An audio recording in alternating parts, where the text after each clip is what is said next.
Just like to hear from you the forecast for this project or the Smart Singapore, the population as it is, we have 5.8 million now. So maybe in 30 years or 50 years time, what would you guys foresee the population should be for this? Number two is like a rising sea level as what our Prime Minister has spoken about earlier on. And lastly about our CPF.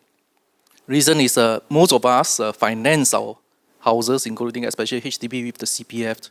As it is now, it's 2.6%. So if this new scheme comes forward, I foresee that the increase in value shouldn't be too much, right? So how can we overcome? Would that be a negative value in the flats to offset from the retirement sum from our CPF over there? Rising sea level.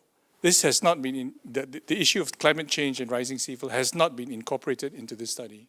So that's a separate issue. I believe the Prime Minister has talked about a figure of $100 billion over 100 years, right? And he's talking about, mitigating sea level change by building dikes, et cetera, et cetera. So I think that is separate from this study. I'd like to clarify that. And sorry, I didn't get your question. You say that, are you worried about a rise in CPF rates to finance this project? Was that your? Okay. So in that, I don't think there should be negative returns for your retirement because if anything, the value of flats either going to be the same or it's going to be higher, right? So if they preserve your capital gains, essentially Singapore has had tremendous capital gains accruing to every single HDB owner in their flat, right? And this has been the way of sharing the prosperity of the economic miracle that has been in Singapore. And this prosperity through capital gains has accrued to almost every level of society and in fact forms the bulk of the increase in wealth at the bottom 50% of a society.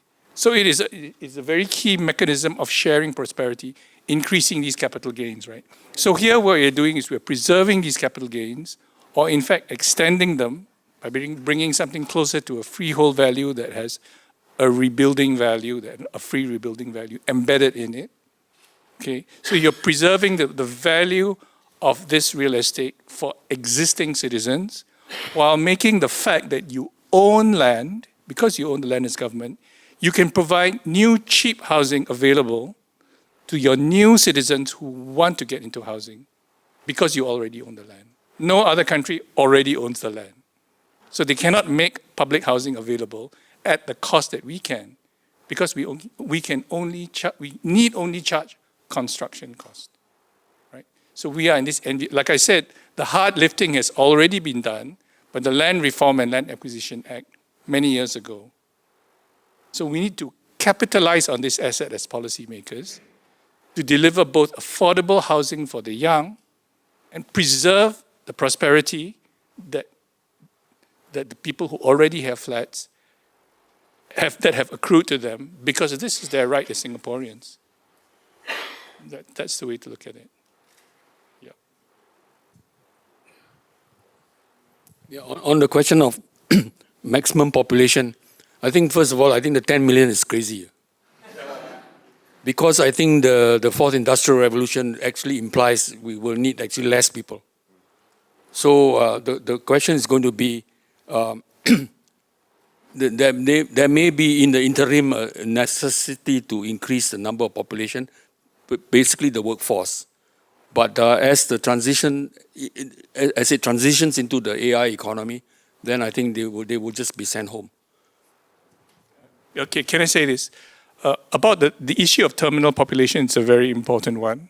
And it's been raised again because our Prime Minister no less has hinted at a 10 million terminal population.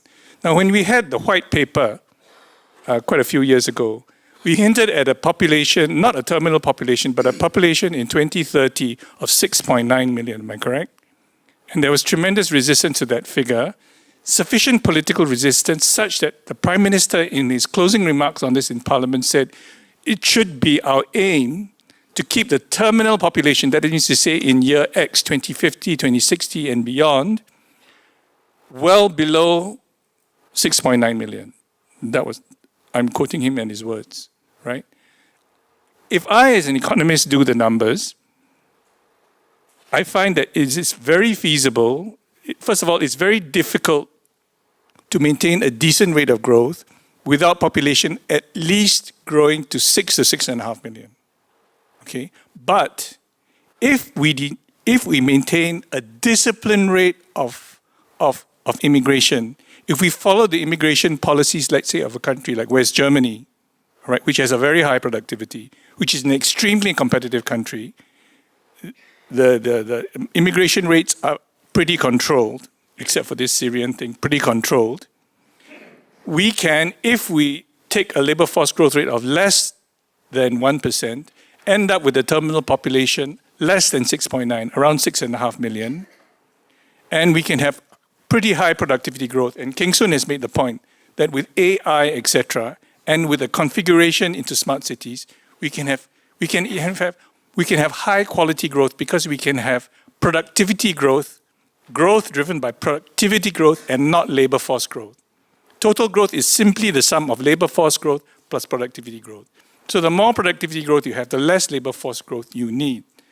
To achieve a population of 6.9, which I think is 6.5, which I think is the maximum tolerable population for Singapore, my humble opinion, you do need that high productivity growth implied in our smart cities, right? And you do need immigration discipline not to repeat the mistakes that we did in the last, in 1990s and 2000s, letting in 1.2 million unskilled and semi-skilled workers that set the stage for population. And if we continue that track, population will be 10 million and more. So we have a choice. We can choose to have a more disciplined immigration, a more high productivity, high quality growth, and be like a country like Germany, be like Switzerland, high quality, high value added country. Or we can be like Dubai, right?